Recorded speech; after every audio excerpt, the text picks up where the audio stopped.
अस्सलाम वालेकुम नाजरीन, आप देख रहे हैं स्टेट क्राफ्ट और मैं हूं सैयद मुजम्मिल शाह। नाजरीन, वाशिंगटन और तेहरान के दरमियान मुमकिना मुआहदे के बारे में अगर बात करें तो इस वक्त दोनों फरीकैन मिले जुले रिस्पॉन्सेस दे रहे हैं।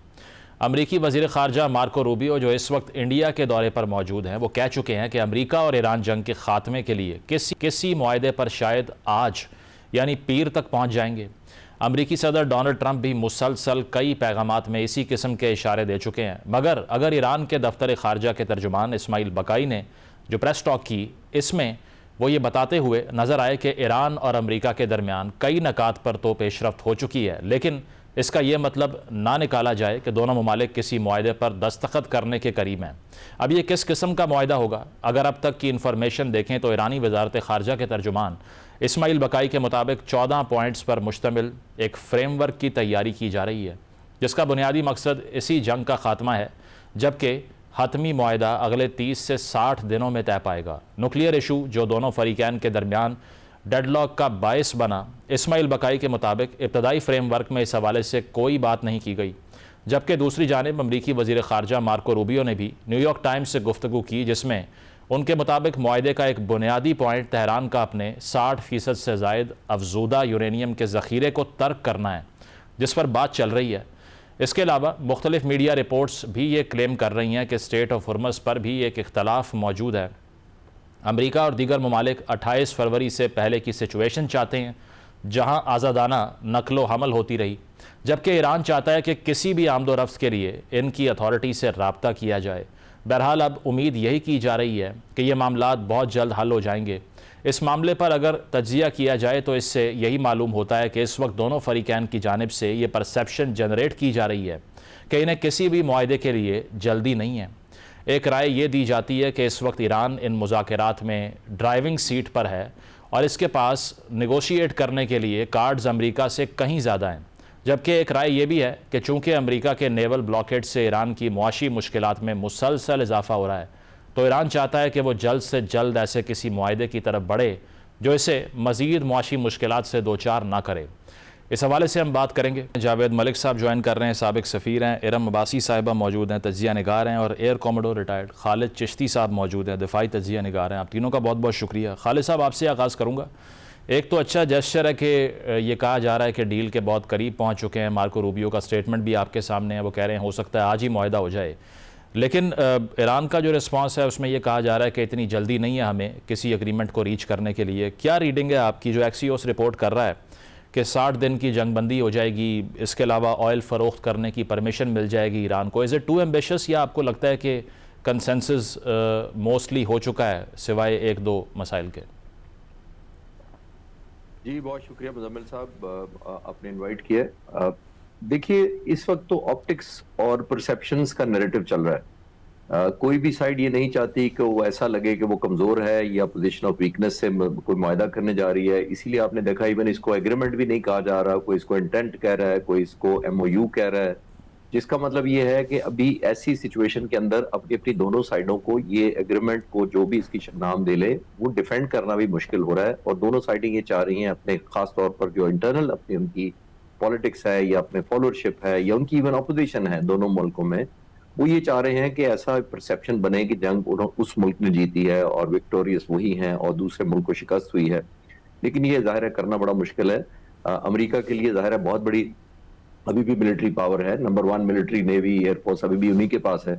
लेकिन जो टैक्टिकल विन्स होती हैं जैसे वेनेजुएला की उन्होंने की थी वो एक और होती है। लेकिन अगर आप लिंक करें स्ट्रेटेजिक ऑब्जेक्टिव्स के साथ या स्ट्रेटेजिक विन जिसको कहते हैं, वो ऑल टुगेदर डिफरेंट होती है। बहुत सारी जगहों पर जहां अमेरिका ने वो चीज नहीं किया जब वो चाहते थे in spite of biggest military, वो जाहिर है क्वेश्चन मार्क है। ऑप्टिमिज्म दिखाया जा रहा है, ईरान अपना लीवरेज ले रहा है। जाहिर है ईरान का भी कई दफा हम बात कर चुके हैं कि ईरान के पास जो न्यू फाउंड लीवरेज है उसको वो वैल्यू में कन्वर्ट करना चाहता है या फेवरेबल एग्रीमेंट की तरफ ले जाना चाहता है, जिसका मतलब स्टेट ऑफ होर्मुज है, वॉर को रीजनलाइज करना है, उसकी रीच है वेपन्स की और मिसाइल और बैलिस्टिक की अप टू इजराइल, ऑब्वियसली वो कैपेसिटी है। तो वो एक न्यू फाउंड लीवरेज को कन्वर्ट करना चाह रहा है। मैं अभी भी ऑप्टिमिस्टिक हूं क्योंकि दोनों मुल्कों के पास जंग शुरू करने की ऑप्शन खास तौर पर अमेरिका के पास जरूर अभी भी मौजूद है। लेकिन मेरा हमेशा क्वेश्चन रहा है कि जैसे पहला अटैक हुआ था जो 28 फरवरी को हुआ था, उस वक्त हमला करते वक्त कोई मिलिट्री ऑब्जेक्टिव थे। जब आप शुरू करते हैं या अनलीश करते हैं, स्पेशली आपके पास अगर ऑफेंस लॉन्च करते हैं, तो फिर आपने मिलिट्री ऑब्जेक्टिव भी आप पर लाजिम होता है कि आपने कोई साबित करके दिखाने होते हैं। अभी दूसरा राउंड अगर हो भी जाता है तो क्या मिलिट्री ऑब्जेक्टिव दोबारा रिवाइज होंगे, वो अचीव होंगे कि नहीं होंगे, फिर जंग को कंक्लूड कैसे किया जाएगा, वो सबसे इंपॉर्टेंट है। तो मैं फोर्स ही नहीं करता जंग को, सिवाय अगर खुदा न खासा ज्यादा बढ़ गई तो ऑप्टिकली कोई स्ट्राइक हो तो वो और चीज है, लेकिन सस्टेन जंग जैसे पहले 39 दिन के करीब हुई है उस तरह मैं नहीं देख पा रहा। लेकिन और मैं खालिद अभी भी साहब फिर ये optimist बेंचमार्क क्यों है कि 60 दिन, 30 दिन, 40 दिन ये नेगोशिएट करने के लिए एक विंडो के तौर पे डिफाइन किया जा रहा है? Why don't they say that the war is over? ये विंडो ऑफ स्मूथनिंग होती है मेरा ख्याल है, और विंडो ऑफ परसेप्शन होती है कि अपने अपने लोगों को कायल किया जा सके इस न्यू फाउंड एग्रीमेंट कह लें या न्यू फाउंड एक्सपेक्टेशन जो है, क्योंकि दोनों तरफ की देखिए जो एक्सपेक्टेशन का थ्रेशोल्ड है वो नहीं है जो एग्रीमेंट में एक्चुअली नजर आएगा। ईरान के लोग चाहेंगे कि हमें तो क्लियर कट विक्ट्री भी मिलनी चाहिए, वो अमेरिका को शिकस्त माननी चाहिए, हमारा जितना भी नुकसान हुआ है स्टेट ऑफ हॉर्मुज़ भी हमने नहीं खोलना। वो चाहेंगे कि एब्सोल्युटली टेंजिबल टर्म में हमारी विक्ट्री नजर आए। और अमेरिका के लोग जाहिर है इस वक्त ऑलमोस्ट 3/4 अब खिलाफ है जंग के, तो प्रेसिडेंट ट्रंप की जो फॉलोअरशिप है, डेमोक्रेटिक पार्टी है, वो चाहेंगे कि हम सुपर पावर है, हम तो डिफॉल्ट में हमारी सेटिंग है हमारा जीतना, तो हम कैसे किसी तरह कॉम्प्रोमाइज करें। तो इसलिए ये टाइम बाय किया जा रहा है 60 डेज, उसको चाहे जैसे मैंने कहा इंटेंट या मेमोरेंडम ऑफ अंडरस्टैंडिंग का नाम दिया जा रहा है, तो इसीलिए शो किया जा रहा है कि जैसे ये एग्रीमेंट नहीं है, ये कोई हार जीत नहीं हुई, थोड़े अरसे में आप एग्री करेंगे कि ये नॉर्मलाइज हो जाएगा जब ये एग्रीमेंट को कन्वर्ट कर दिया जाएगा फॉर अनदर 6 मंथ्स, और फिर ये लोग भूल जाएंगे कि ये इंटेंट था, ये एग्रीमेंट था, या कुछ और चीज। एग्जैक्टली। इरम साहिबा आपकी तरफ आऊँगा। टेड क्रूज का स्टेटमेंट मैं देख रहा था कि कोई ये तो सरेंडर हो जाएगा अगर अमेरिका ने शराइत मान ली ईरान की, तो ये जो प्रेशर बिल्ड हो रहा है डोनाल्ड ट्रंप के ऊपर, कौन सी ऐसी शराइत हो सकती हैं जो अगर वो ईरान की मान लें तो वो सिनोनिमस होगा एक सरेंडर के तौर पे, जिसमें तेल फरोख्त करने की बात हो रही है या एनरिचमेंट का थ्रेशोल्ड अलाउ करने की बात हो रही है? तो अगर इसमें से किसी चीज़ के ऊपर भी अमेरिका आमादा हो जाता है, do you consider that as a surrender of the American empire? देखिए, एक जो इम्पोर्टेंट बात है वो ये है कि अगर आप इस जंग को लेकर अमेरिकी इंतज़ामिया ट्रंप एडमिनिस्ट्रेशन को देखें तो उसके अंदर एक कन्फ्यूजन पाई जाती है, क्योंकि अभी कुछ देर पहले जब प्रेसिडेंट ट्रंप ने सोशल ट्रूथ मीडिया पे एक पोस्ट की और उस पर वो बाकी मुल्कों को भी कह रहे हैं कि वो अब अब्राहम एकर्ड जो है वो भी डील का पार्ट होगा, जबकि ईरान तो ये भी कह चुका है कि न्यूक्लियर उनकी कैपेबिलिटीज पे अभी बात नहीं होगी। रूबियो की आपने बात की, तो रूबियो के बयानात और ट्रंप के बयानात में खुद भी एक तजाद पाया जाता है। अगर सिर्फ आप 2 दिन पहले जाएं तो 2 दिन पहले ऐसा लग रहा था प्रेसिडेंट ट्रंप की ट्वीट से कि आज ही जंग खत्म होने वाली है, आज ही कोई मुआहिदा होने वाला है, क्योंकि उन्होंने कहा कि लार्जली डील जो है वो एग्री हो चुकी है। उसके बाद जब रूबियो से पूछा गया तो उन्होंने कहा कि एक ड्राफ्ट है जिस पे काम हो रहा है, अभी बहुत सारे सेंसिटिव इश्यूज हैं, उस पर बात नहीं हुई। जब अमेरिकी मीडिया ने ये रिपोर्ट किया, आपने एक्सेस की बात की कि क्या वो नुकात हैं जिन पर बातचीत चल रही है, तो उसमें बज़ाहिर जो है वो न्यूक्लियर कैपेबिलिटीज की बात नहीं की गई। और यही जब वो रूबियो को, जो कि इंडिया में है, दौरे के दौरान एक सहाफ़ी ने पूछा कि क्या ये डील का हिस्सा नहीं है जो कि ईरान की डील पे, जिस पे ट्रंप खुद कह रहे हैं कि या तो न्यूक्लियर डील पे बात, न्यूक्लियर कैपेबिलिटीज पे बात होगी, न्यूक्लियर वेपन्स पे बात होगी, वरना कोई डील नहीं है। तो रूबियो ने बहुत मोहतात होकर जवाब दिया कि अभी हम इनिशियल स्टेज क्रिएट कर रहे हैं और ये वो टेक्निकलिटीज है जो आगे जाकर बात होगी। तो अगर ट्रंप के अपने सोशल मीडिया प्रेजेंस और उनकी सोशल मीडिया बयानात पर जाया जाए तो वो खुद ही अपने बयानात को बदलते रहते हैं। कल रात को उन्होंने कहा कि या तो मीनिंगफुल डील होगी या नहीं होगी। अभी सुबह उन्होंने डीसी टाइम के मुताबिक कहा कि डील जो है वो अच्छी तरीके से चल रही है, बात आगे बढ़ रही है। ईरान कह रहा है कि कोई उनको भी अब जल्दी नहीं है, क्योंकि ट्रंप ने भी कल कहा कि कोई जल्दी नहीं है। तो बात यह है कि प्रेसिडेंट ट्रंप पे इस वक्त प्रेशर है अपनी आवाम का, और रिपब्लिकन्स के अंदर से भी प्रेशर अब आपको देखने को मिल रहा है, क्योंकि मिड टर्म इलेक्शंस नवंबर में आने वाले हैं। ये जंग अमेरिका में पॉपुलर नहीं है। जहां तक ट्रंप के जो वोटर्स हैं वो बहुत और चीज़ों पर, कॉस्ट ऑफ लिविंग पर उनके खिलाफ हैं, जो कि ईरान वॉर की वजह से हुई है।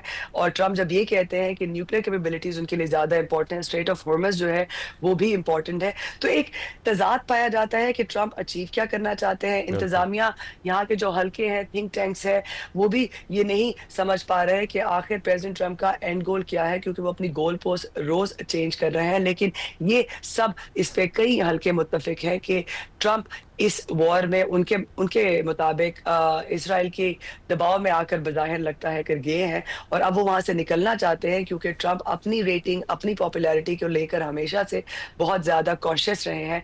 और बज़ाहिर ये लगता है कि अमेरिका इस वक्त कोई रास्ता चाह रहा है किस तरह से कोई डील हो जाए इलेक्शन से मतलब पहले, आप ये ताकि कह रही हैं कि रिपब्लिकन्स जो है अमेरिका ज़्यादा डेस्परेट है जल्दी डील करने के लिए, और is it Iran because of the naval blockade? उनको भी फाइनेंशियल हिट मिल रही है ना? बिल्कुल। देखिए, बात ये है, उनको बिल्कुल फाइनेंशियल हिट मिल रही है। जब ट्रम्प ये कहते हैं कि ओबामा की डील से बेहतर डील होगी, तो हमें पता तो नहीं है कि क्या एग्जैक्टली डील में होने जाएगा जब ये डील होगी। लेकिन आप ये जानते हैं कि ओबामा की डील में ये जरूर हुआ था कि ईरान ने आपको एक्सेस दी थी अपनी इनरिचमेंट, यूरेनियम इनरिचमेंट के हवाले से, जहाँ पे फिर 3 साल एक्सेस रही इंटरनेशनल बॉडी की वहां पर।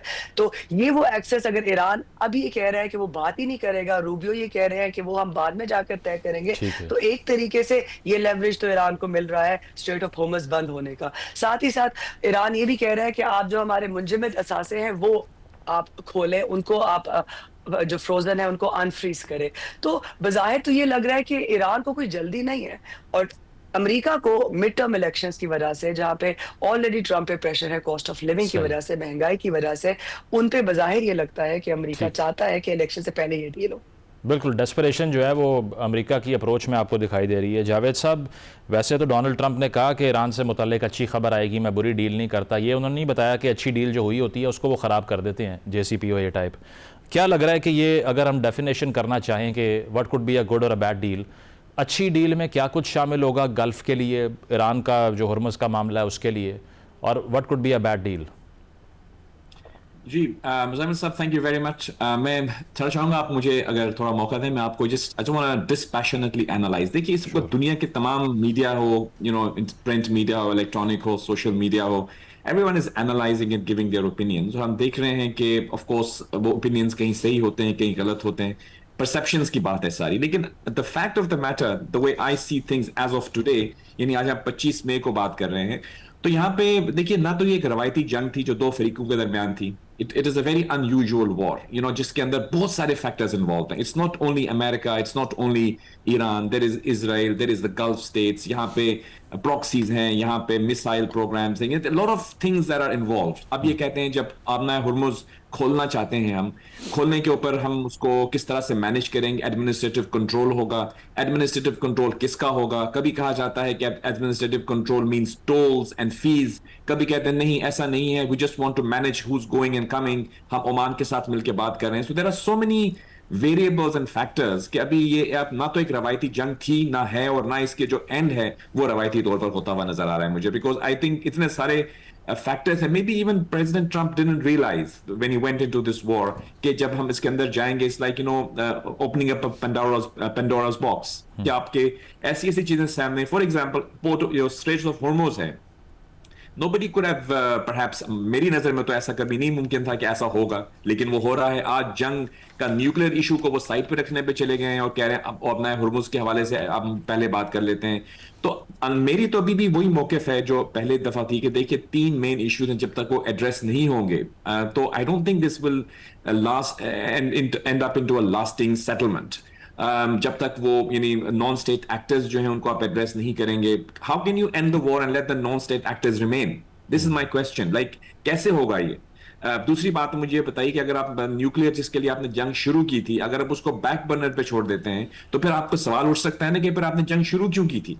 अगर न्यूक्लियर के ऊपर आप इतने फ्लेक्सिबल थे, तो फिर आपके पास JCPOA एग्रीमेंट जब था, तो फिर आप क्या करना चाह रहे हैं? आप दोबारा JCPOA 2 करना चाह रहे हैं सिर्फ इसलिए कि उसके ऊपर प्रेसिडेंट ट्रंप की मोहर हो? तो I think there are lot of questions जो अभी तक मैं समझता हूं is clouding the judgment of many people around, specially the decision makers. मैं नहीं क्रिटिसाइज नहीं करना चाहूंगा, लेकिन कोई लोग, कुछ एनालिस्ट के मुताबिक, और मैं वॉशिंगटन की बात कर रहा हूं, वहां पे जो एनालिस्ट हैं, serious people who are involve with think tanks, वो ये समझ रहे हैं कि जो पीपल अराउंड प्रेसिडेंट ट्रंप हैं, maybe they are not giving him the right advice also, that is also resulting in this confusion जिसका जिक्र हमसे पहले भी हुआ था।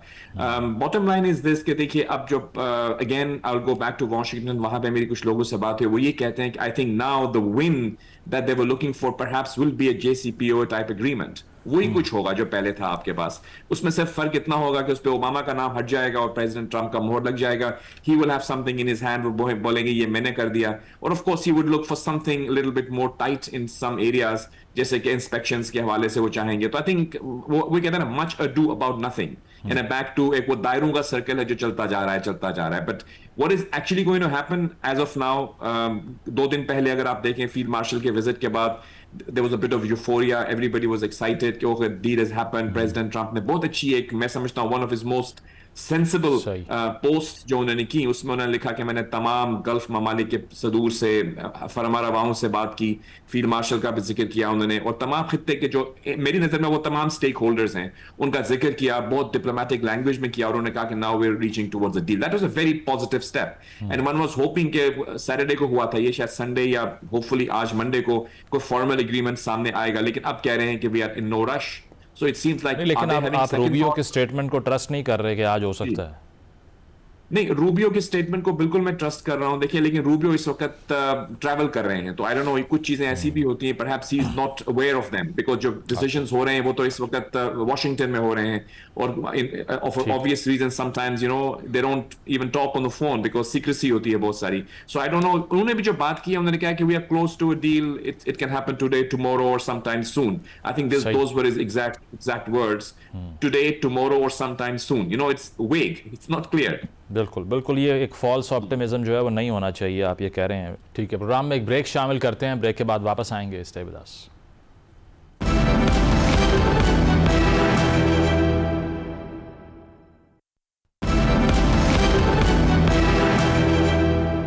वेलकम बैक नाज़रीन। अमेरिका ईरान मुज़ाकरात पर हमारी गुफ्तगू जारी है। खालिद साहब, हमने डोनाल्ड ट्रंप को क्रिटिसाइज़ किया है कि वो ये नेगोशिएशन के फ़ेज़ के दौरान ही बड़े रेडिकल बयानात देते रहते हैं, लेकिन ईरान की तरफ से भी कोई इतनी पॉलिटिकल करेक्टनेस नहीं देखी मैंने तो एटलीस्ट, क्योंकि अभी आप देख लीजिए कि इस सारी सूरत हाल के प्रिवेल करने के दरमियान में कहा जा रहा है कि अगर हमला हुआ तो हम NPT से पीछे हट जाएंगे और हुर्मस को एडमिनिस्टर करने का राइट भी हमारे पास ही होना चाहिए और हम ही इसको करेंगे। तो ये भी कोई ऐसी अप्रोच तो नहीं है जिससे मिडिल ग्राउंड निकल सके, क्योंकि इंटरनेशनल वाटर्स को एक तो आप टैक्स करने की बात कर रहे हैं, दूसरा आप कहते हैं न्यूक्लियर एम्बिशन नहीं है, साथ ही आप कहते हैं NPT से पीछे हट जाएंगे।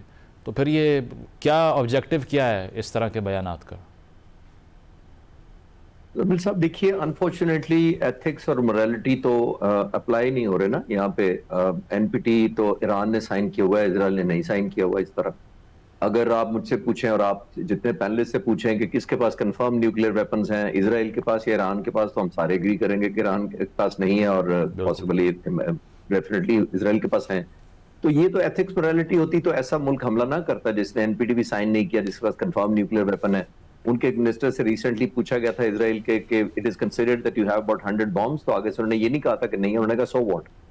सो अब ये एलिमेंट ऑफ एरोगेंस वहां भी है। मैं ईरान को डिफेंड नहीं कर रहा, आपकी बात बिल्कुल ठीक है। जब मुज़ाकरात होते हैं और हमारे दरमियान एम्बेसडर जावेद भी मौजूद है, ही विल टेल अस कि डिप्लोमेट्स इस तरह नहीं खुल के आते सामने, वो कंसीलमेंट करते हैं, वो बड़े कंपोजर दिखाते हैं और बड़ा ऑब्वियसली कॉन्फिडेंशियलिटी में बात करते हैं। लेकिन यहाँ पे एक और एलिमेंट है जो मैंने पिछले सवाल के जवाब में अर्ज किया।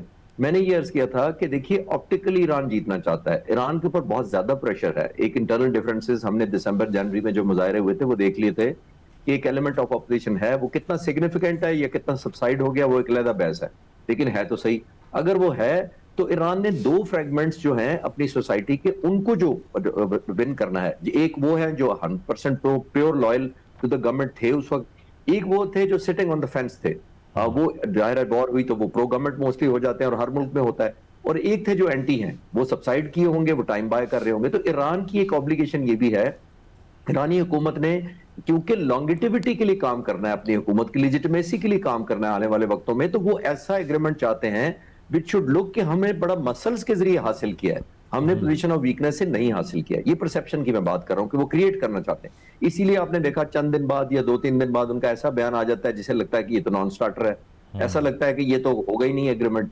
तो I think agreement internally, sorry to cut you here, लेकिन isn't this over ambitious, isn't Iran punching above its weight? क्योंकि अगर इतनी बड़ी ताकत आपके साथ बैठने को तैयार हो गई है और 3-4 बातें आपकी मान भी गई है, then why should you care about looking like an absolute victor? जो चीज़ें मनवा ली they are more than enough, क्योंकि इससे पहले तो हालात बहुत ख़राब हैं। 17 लाख रियाल का $1 हो चुका है, तो इसी में बहुत ज़्यादा उनको चैंपियन करना चाहिए कि ये विक्ट्री है हमारी। Why do they need even more than this? बिल्कुल, आपने बिल्कुल ठीक और लॉजिकल बात की है। देखिए, जब ये जेडी वैंस यहाँ पाकिस्तान आए थे और मैं मीडिया पर जब मुझसे पूछा गया था कि आपको क्या लगता है कि इस मुआहदे में सबसे बड़ी रुकावट क्या पॉसिबली हो सकती है, तो मैंने कहा था कूलिंग पीरियड नहीं है इसमें, इस एग्रीमेंट के लिए। अगर ये एग्रीमेंट हो जाता है तो कूलिंग पीरियड ये होता है कि आपको रियलिस्टिक और ग्राउंड चेक करना होता है। जब जो ही जंग बंद होती है, आपको तीसरे दिन आपको नहीं पता होता कि आपके क्या लॉसेज हैं, आपका स्टॉक फाइल क्या है, आपकी स्ट्रैटेजी कितने % कामयाब हुई, रिमेन्स स्ट्रेंथ आपकी कितनी है, दुश्मन का यही स्टेटस कैसा है, उसकी विल टू फाइट कैसी है। तो मैंने कहा था कूलिंग पीरियड नहीं हुआ। तो कूलिंग पीरियड जब ना हो तो आपको एक यूफोरिक एलिमेंट होता है, आप खुश होते हैं कि हमने we done very well most of the time, ये होता है। और खासतौर पर ईरान जो छोटा मुल्क है निस्बतन और कमजोर भी था, तो आई थिंक कूलिंग पीरियड अब जब जितना सबसाइड हो गया, डेफिनेटली हो चुका है, लेकिन अनफॉर्चुनेटली ये है कि वो सेल्फ एक इमेजिनेशन जो सेल्फ वर्थ होती है वो उन्होंने ओवर एस्टिमेट की हुई है कि हमने इतना ज्यादा ऑलमोस्ट जो है अपनी स्ट्रेंथ साबित कर दी है, स्टेट ऑफ हॉर्मोज में कर दी है, रीजनलाइज कर दिया जंग को, इजराइल को पनिशमेंट दी, तो वो ये बाज दफा आप ओवर कैलकुलेट कर लेते हैं। एंड आई एम श्योर हमारी पाकिस्तानी लीडरशिप जिन्होंने रिसेंट विजिट किया होगा और किया था, उन्होंने ये सबसे ज्यादा ईरान को ये जरूर बावर कराया होगा कि आप जरूर स्ट्रेंथ हैं, आप एक पावर हैं, लेकिन अभी भी एक सुपर पावर खड़ी है। इसका मतलब ये नहीं है कि उसके 6,500 जहाज में से 42 जहाज गिर गए हैं तो वो बहुत कमजोर हो गया, अब तो वो आपको कुछ नहीं कर सकता। तो आई थिंक उनको रियलिज्म की तरफ लाने में बाज दफा टाइम लगता है। लेकिन बिल्कुल आप ठीक कह रहे हैं कि पंचिंग अबव है, उनको जितना रियलिस्टिक सोचेंगे, बेशक पब्लिकली ऐसे बयानात नहीं दें ताकि एक एग्रीमेंट की तरफ जा सके। बिल्कुल, ये प्रैग्मेटिज्म जो है यही वे फॉरवर्ड रहा है हमेशा। कंक्लूजन जो जंगों की होती है उसमें इरम साहिबा, ये जो कहा जाता है कि सैंक्शन रिलीफ ईरान को मिल जाए या तेल बेचने की परमिशन मिल जाए, it's not that simple because this could bring in billions of dollars. आपको लगता है कि गल्फ़ के लिए एक एग्जॉस्शन तो पहले ही हो गई इस जंग की वजह से, अब उनके लिए ये डबल कंसर्न हो चुका है कि जंग ना रुकी तब भी मसला, अगर जंग रुक गई और सैंक्शंस हट गई तो Iran as a force emerge करना शुरू कर देगा, और हुर्मज़ अगर उनको मिल गया फिर तो बिल्कुल ही सब कुछ ख़त्म। तो गल्फ़ क्या सोच रहा होगा? देखिए, या बहुत सारे मीडिया ये रिपोर्ट कर चुका है सोर्सेज के हवाले से कि गल्फ को प्रेसिडेंट ट्रंप ने इस वॉर में घसीटा है। उनको बज़ाहिर पता भी नहीं था कि उनको एतमाद में भी नहीं लिया गया। और फिर आपने बाद में भी बयानात देखे हैं गल्फ के पर्सपेक्टिव से कि उनका ये कहना था कि अब इस जंग को किसी तरह से खत्म किया जाए। यूएई खुद ईरान को कह रहा है कि हमने आप पे अटैक नहीं किया, ईरान कह रहा है आप हमारे भाई हैं। तो बज़ाहिर एक गल्फ की वल्नरेबिलिटी सामने आ गई है। ये वो खित्ता था जहाँ पे चाहे रिसेशन हो, सिक्योरिटी मैटर्स हो, वो इस तरीके से वल्नरेबल आपने गल्फ को कभी नहीं देखा। तो गल्फ की जहाँ तक बात की जाए तो आई थिंक उनका डे वन से यही स्टांस रहा है कि किस तरह से अभी भी ईरान का एक हाई लेवल निगोशिएशन टीम जो है वो कतर गई हुई है और ये एक डिप्लोमेटिक जो है एक मूवमेंट चल रही है। सो गल्फ जो है कतर को अगर आप देख लें तो वो पहले से ज्यादा बढ़कर कोशिश कर रहा है कि किसी तरह से ईरान और यूएस के दरमियान डील हो। आज भी ये बगैर अनाउंस किए ईरान की टीम का कतर जाना इस बात को हाईलाइट करता है कि गल्फ अपना रोल अदा करना चाह रहा है, वो बज़ाहिर इस जंग से निकलना चाह रहा है। और उनके लिए आपने ये सही बात की कि अगर ईरान की शर्तें मान भी ली जाती हैं तो उनके लिए जो उन्हें कंटेन करके रखा हुआ था, जिस तरह से एक स्टेटस को बरकरार था खित्ते में, वो डिस्टर्ब हो सकता है। लेकिन आई थिंक अब बात यहाँ तक जब आपकी अपनी सेफ्टी सिक्योरिटी और आपके अपने शहरी और आपके अपने कारोबार का मसला है, तो आई थिंक ये वो चीजें हैं जो कि बाद में सॉर्ट आउट होंगी। और पहले ही गल्फ के कुछ मुल्कों में अब्राहम एकर्ड को लेकर उन्होंने उस तरह से दस्तखत नहीं किए जिस तरह से ट्रंप ने उन्हें कहा था, ये एग्री नहीं किया था। और अब ट्रंप फिर दबाव डाल रहे हैं गल्फ स्टेट्स पे कि अगर आप वॉर के साथ उसको जोड़ रहे हैं कि अब्राहम एकर्ड्स पर जो है आप दस्तखत करें, और अगर आप करेंगे तो ठीक है, नहीं तो व्हाटएवर उनके अल्फाजों में, अदरवाइज बी। नहीं, और इरम साहिबा अगर तो कुछ सैंक्शन रिलीफ या ईरानियन पोजीशन एक्सेप्ट की जाती है तो आपको लगता है कि वो जो अपनी प्रॉक्सीज हैं उनको गिव अप करने को तैयार हो जाएंगे? वो कहेंगे ठीक है आप स्मैश करें हिजबुल्लाह को या हमास को या हुतीज़ को, वी डोंट केयर, आप सिर्फ हमें अपना डिविडेंड दे दें। Do you think they can come to this point? यही पॉइंट ऑफ कंटेंशन है। इसीलिए नेतन्याहू ने 2 दिन पहले ये जब अपनी उनकी ट्रंप के साथ कॉल हुई तो उन्होंने ये कहा कि ट्रंप ने कहा कि आप जो है, क्योंकि लेबनान एक ईरान के लिए इंपॉर्टेंट मसला है, लेबनान और अपने एसेट्स को जोड़ा हुआ है इस डील के साथ ईरान ने। और इस पे नेतन्याहू ने कहा 1.5 दिन पहले, 2 दिन पहले कि ट्रंप से उनकी फोन पे बात हुई और ट्रंप ने कहा है कि वो अपने सेल्फ डिफेंस के लिए अपनी कार्रवाइयां जारी रखे। ऑल्दो कहने को एक सीज फायर है जो कि दोनों वायलेट कर रहे हैं, और इजराइल ने इस सीज फायर के दौरान भी बहुत सारे साउथ सर्दन लेबनान में लोगों को मारा है। तो इजराइल तो मेरा नहीं ख्याल कि ट्रंप उनको कंटेन करना चाहते हैं या कंटेन कर पाएंगे। लेबनान का मुस्तकबिल जो है वो अभी भी उनके शहरियों के लिए कोई बज़ाहिर सीज़ फायर, जो भी शेकी सीज़ फायर है, उसमें बेहतर नज़र नहीं आ रहा। ठीक। और आई डोंट थिंक सो, मेरा नहीं ख्याल कि ट्रम्प जो है इज़राइल को किसी हद तक रोकेंगे कि वो हिज़्बुल्लाह के खिलाफ कार्रवाई करना छोड़ दे, या उनके लीडर्स को जो कि वो क्लेम कर रहे हैं कि वो मार रहे हैं, वो कार्रवाइयाँ बंद कर दे। तो ये ईरान का यही बेसिकली स्टिकिंग पॉइंट्स हैं। अमेरिका की तरफ से स्ट्रेट ऑफ हॉर्मुज़ ठीक एंड है। न्यूक्लियर कैपेबिलिटीज़ पे वो बाद में ही बात कर लेंगे। लेकिन ये लेबनान जो अपने प्रॉक्सीज़ के बारे में या हिज़्बुल्लाह के बारे में जो बात कर रहे हैं ईरान, वो अमेरिकी हलकों में मानने के लिए अभी ठीक। तैयार नहीं बिल्कुल, लगता। इस पे जो है वो उतना कंपेल्ड वो दिखाई नहीं दे रहे। जावेद साहब, आपने पहले कहा कि मिस कैलकुलेट कर गए शायद डोनाल्ड ट्रंप के हुर्मस वाला मामला होगा ही नहीं, लेकिन एक और इसको देखने का तरीका ये हो सकता है कि America has always sacrificed for the national security of Israel, क्योंकि जब सद्दाम ने भी कुवैत पे अटैक किया था, अमेरिका कूद गया था, क्योंकि उन्हें ये लग रहा था कि ग्रेजुअली ये इजरायली ऑब्जेक्टिव्स को हार्म करेगा अगर इराक बहुत बड़ी पावर बनता है यहाँ पे। इस केस में भी यही नज़र आ रहा है। लिंडसे ग्राहम अब सामने आ गए हैं, उन्होंने कहा है कि इजराइल की नेशनल सिक्योरिटी को ख़तरा हो सकता है अगर ये डील हो जाती है। किस तरह रिसीव करेगा नेतन्याहू इस मुआहदे को इफ़ इट हैपन्स? जी एग्जैक्टली, देखिए यही तो मैं पहले भी कहना चाह रहा था कि यहाँ पे फैक्टर्स बहुत ज्यादा हैं मुजम्मिल साहब। It's not only war between Iran and US. ये जो खित्ते के जो मामला हैं, प्रॉक्सीज का जिक्र आप कर रहे हैं, इसराइल का इंटरेस्ट, अगर आप इसराइल के पॉइंट ऑफ व्यू से चले जाएं, उनकी बात पूछें, उनसे उनके लोगों से बात करें, तो वो ये कहते हैं कि इरानियन एक्सपेंशनिज्म की बात करते हैं, ये कहते हैं ग्रेटर इसराइल, वो कहते हैं इरानियन एक्सपेंशनिज्म, ईरान का भी एम्बिशंस है, वो भी ग्रो करना चाहते हैं, वरना वो क्यों हुतीज को और हिजबुल्लाह को और हमास को आर्म कर रहे हैं। They feel so there are lot of question that have to be addressed. अब वो इतने ज्यादा क्वेश्चन है जो मैं समझता हूँ पिछले कई सालों से, शायद आई डोंट नो 70 से शायद या 60 से वो चल रहे हैं, from the creation of Israel, Balfour declaration के बाद आपने देखा जब इसराइल क्रिएट किया गया, उसके बाद से ये बहुत सारी चीजें यहाँ पे आई, पीएलओ हुई, Hezbollah, all of these things. अब ये ऐसे मामलात हैं जो एक सेशन में, एक मीटिंग में, एक दो तीन पार्टीज के दरमियान गुफ्तगू से सॉल्व नहीं हो पाएंगे। So I don't know how this all will end, because इतने सारे इश्यूज जो हैं इन्होंने तो इस खित्ते को इतने डेकेड से प्लेग किया हुआ है। अब वो क्या वो तमाम इश्यूज इस डील में सॉल्व कर पाएंगे?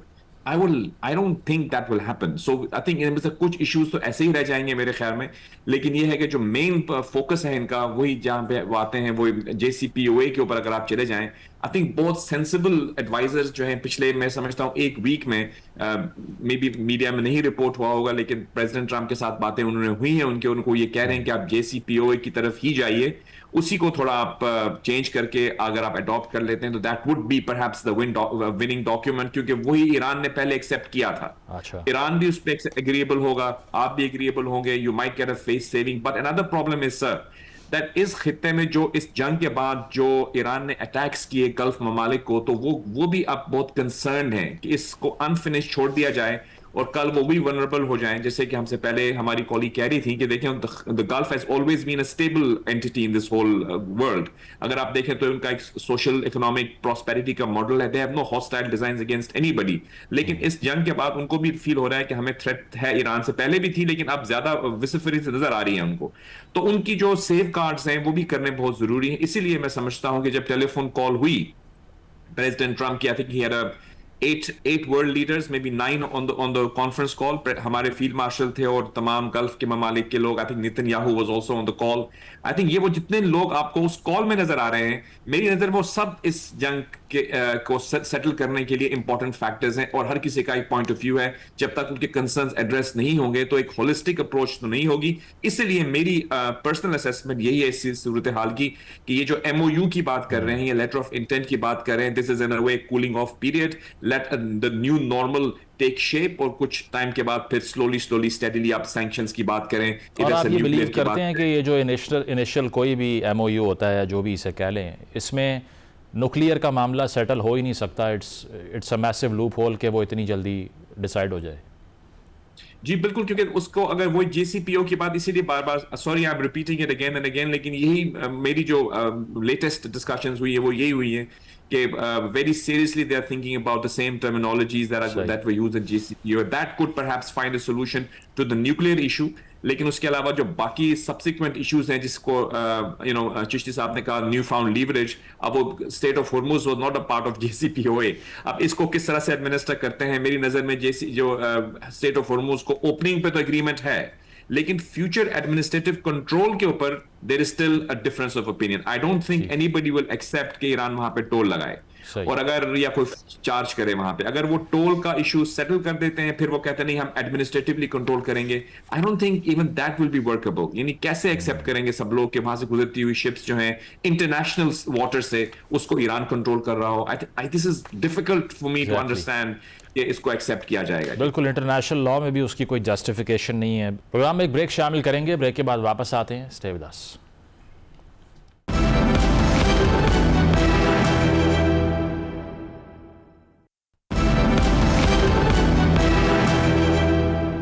वेलकम बैक नाज़रीन। अमेरिका ईरान मुज़ाकरात पर हमारी गुफ्तगू जारी है।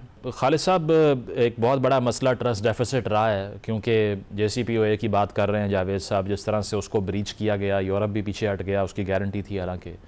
अब इस मुआहदे में गारंटोर का किरदार का सवाल रहा है। आपको लगता है कि फील्ड मार्शल के विज़िट के बाद और चाइना की जो इंटीग्रेशन है इस सारी प्रोसेस के अंदर, उससे कुछ ना कुछ ट्रस्ट बिल्ड हुआ है ईरान का on America? Otherwise Trump is a personality जिनको ट्रस्ट करना बहुत मुश्किल है। जी, इसमें तो कोई शक नहीं कि चाइना बहुत बड़ा फैक्टर है, लेकिन इंसिडेंटली हमें ये भी नोट करना पड़ेगा कि चाइना इनडायरेक्टली बेनिफिशियरी भी है। मैं को अच्छे सेंस में नहीं समझ रहा कि जंग किसी को फायदा देती है, लेकिन मैं तो pure military point of view से कहूंगा कि देखिए, आपने नोट किया होगा कि जितना वेपन यहाँ फायर किया गया है ईरान के खिलाफ, अब परसेंटेज मुख्तलिफ हो सकती है, 35% PGMs फायर हो गए, 35% टोमाहॉक फायर हो गए, 50% पैट्रियट फायर हो गए। तो ये सारे वो वेपन्स हैं जिससे अमेरिका ने चीन के खिलाफ ताइवान के हक में एक डिटरेंस मेंटेन करनी होती है। आप सिर्फ कहने से या ट्विटर से तो डिटरेंस नहीं क्रिएट करते, आप उन वेपन्स की शो ऑफ फोर्स से ही करते हैं कि हमारी डिटरेंस रहनी चाहिए। वो चाइना को डिटर करने की कोशिश करते रहे। अमेरिका ने वही वेपन यूज करने होते हैं इनडायरेक्टली या डायरेक्टली यूक्रेन के हक में। अमेरिका ने मिस एडवेंचर तमाम इसराइल का भी केटर करना होता है उन्हीं वेपन से। तो अमेरिका की एक पोजीशन ऑफ कॉम्प्रोमाइज तो हुई है, एक विंडो ऑफ वल्नरेबिलिटी जिसको मैं कहता होता हूँ, वो तो उन्होंने खुद खोली है। कोई उन पर हमला नहीं हुआ, उन्होंने जाकर हमला किया एक मुल्क पर और अपनी ही कमजोरी की खिड़की को खोल दिया, पहली बात। दूसरी बात, चीन बड़ा केयरफुल रहा है। चीन के तो स्ट्रेटेजिक ऑब्जेक्टिव भी बड़े क्लियर हैं कि वो एक्टिव पार्टिसिपेट नहीं करता। तो सिर्फ हमारे स्टैंड अलोन विजिट से फर्क नहीं पड़ेगा। चाइना इस स्टेज पर चला गया हुआ है जबकि वो चाहता है कि मुझे सुपर पावर ना कहा जाए, लेकिन इकोनॉमिक पावर से भी नीचे वो कॉम्प्रोमाइज करने को तैयार नहीं है। और वो सेल्फ सस्टेनिंग इस हद तक चला गया हुआ है कि आपने देखा कि रूस के सदर ने विजिट किया, अमेरिकन प्रेसिडेंट ने विजिट किया, कोई सिग्निफिकेंट डील नहीं नजर आई जो पहले जमाने में चीन किया करता था, जिसे लगता था कि वो अपनी इकोनॉमी को डेवलप करना चाह रहा है। कहां पिछले प्रेसिडेंट ट्रंप के टेन्योर में डिसाइड हुआ था, एक अंडरस्टैंडिंग हुई थी कि 300 बोइंग चाइना खरीदेगा। पिछले टेन्योर से अब तक ये फर्क पड़ा है कि 300 से अब 200 बोइंग हो गए हैं जो अब एग्रीमेंट होने जा रहा है। मैंने सिर्फ बताने की कोशिश कर रहा हूं कि चाइना का स्टेक उस तरह नहीं है। चाइना इनडायरेक्टली थोड़ा सा बेनिफिट भी हुआ है उसको। और दूसरी बात यही है कि चाइना को एक एडवांटेज ये मिला है कि चाइना, आई एम श्योर उसने रियलाइज कराया होगा अमेरिका को डायरेक्टली या इनडायरेक्टली कि आप तो ईरान जैसे मुल्क से आप डिटरेंस वो नहीं मेंटेन कर सके, तो आप रूस और चीन को कहां से थ्रेट करते आए हैं। तो आई थिंक चीन का इनडायरेक्टली अश्योरेंस तो हो सकती है, एक सपोर्ट, लेकिन मेरा ख्याल है एक एक्टिव, और इसीलिए आपने देखा पूरी जंग में उसने कोई मटेरियलिस्टिक सेंस में कोई नजर भी नहीं आया और ना वो करेगा ही। और ताइवान पे आपको लगता है कि चाइनीज़ फोकस जो है वो आने वाले वक्त में बढ़ेगा? अमेरिका भी ये एक्नॉलेज करता है कि ये ईरान वॉर से निकलें ताकि चाइना की कंटेनमेंट हो सके, क्योंकि कहा जाता है कि ये प्रेसिडेंट भी हो सकता है चीन के लिए कि अमेरिका अगर इस तरह आके इम्प्यूनिटी के साथ सब कुछ कर रहा है तो फिर वो जो हमारे जियोपॉलिटिकल ऑब्जेक्टिव्स हैं उसमें भी दखल अंदाजी नहीं करेगा। मुजम्मिल साहब, दो चीजें बहुत केयरफुल रहनी चाहिए। मैं सिर्फ मिलिट्री पॉइंट ऑफ व्यू से कह रहा हूं कि कभी भी आप अपनी कमजोरी दुश्मन के सामने नहीं खोलते और दुश्मन को इस हद का प्रेस नहीं करते कि वो सबसे स्ट्रांग पॉइंट अपने हक में लेकर आ जाए। अमेरिका का अब कई दफा डिस्कस कर चुके हैं। आप देखिए स्ट्रेट ऑफ हॉर्मुज़, एक ईरान को अमेरिका ने बताया कि कितना जबरदस्त तुम्हारे पास बारगेनिंग लीवरेज है हमला करके। उससे पहले 47 साल तक हम सुनते आए थे, पहला लीवरेज ईरान का हुआ। चाइना का देखिए, पहली दफा चाइना को पता लगा कि जब लास्ट ईयर 145% टैरिफ बढ़ाया प्रेसिडेंट ट्रंप ने चाइना पर, तो चाइना ने काउंटर अटैक, मतलब इकोनॉमिक अटैक की मैं बात कर रहा हूं। चाइना ने काउंटर अटैक ये किया कि उन्होंने कहा ठीक है, हम आपको रेयर अर्थ मिनरल की सप्लाई ब्लॉक कर रहे हैं। रेयर अर्थ मिनरल 60% चाइना के पास है, उसकी प्रोसेसिंग 95% चाइना के पास है। ये कहाँ इस्तेमाल होते हैं? सारे वेपन इंडस्ट्री में, most of the time industry में, चिप में, बैटरीज में, ये रेयर अर्थ मिनरल। तो क्या हुआ फिर उसका नतीजा? अप्रैल 2025 में और अक्टूबर 2025 में चाइना के खिलाफ आपने देखा प्रेसिडेंट ट्रंप को 2 दफा टैरिफ रिविजिट करके नीचे लाने पड़े। ये एक कमजोरी थी जो प्रेसिडेंट ट्रंप ने चीन को अपनी दिखा दी कि जनाब हमें तो आपका रेयर अर्थ मिनरल चाहिए। तो ये मैं अर्ज कर रहा हूं कि उधर स्टेट ऑफ हॉर्मुज चीन को, ईरान को रियलाइज करवा दिया अमेरिका ने, फिर अमेरिका ने चीन को रियलाइज करवा दिया कि जनाब आपके पास भी एक स्ट्रेंथ है जिससे हम खौफजदा हो सकते हैं और टैरिफ रिवाइज कर लेते हैं। तो ये मिलिट्री स्ट्रैटेजी कह लें या पॉलिटिकल कह लें, ये बहुत बड़ी गलती उन्होंने की। तो आई थिंक आने वाले वक्तों में चाइना इसीलिए बेहतर पोजीशन में अब हो गया है, खासतौर पर ताइवान को, मैंने दोनों चीजों को लिंक में करना चाह रहा था ताइवान से। तो अब पोजीशन ऑफ स्ट्रेंथ चाइना की है इस वक्त, रियलाइजिंग के उसके पास बहुत सारे लीवरेज ऐसे आ गए हैं डायरेक्टली, जैसे मैंने कहा कि रेयर अर्थ मिनरल है, और इनडायरेक्टली उसका इन्फ्लुएंस जो ईरान के ऊपर बहुत ज्यादा है। ठीक, बिल्कुल बिल्कुल, ये इसीलिए कहा जाता है कि मेजर पावर जो है वो power stage in the shadows वाली बात है। अगर मुकम्मल अपने आप को एक्सपोज करेगी तो उसका नुकसान होगा जो डोनाल्ड ट्रंप को हुआ, जैसे आपने एक्सप्लेन किया। वक्त ख़त्म हो गया, बहुत शुक्रिया जावेद मलिक साहब, खालिद चिश्ती और इरम अब्बासी साहिबा मौजूद थे। ब्रेक लेते हैं, ब्रेक के बाद वापस आएंगे। Stay with us.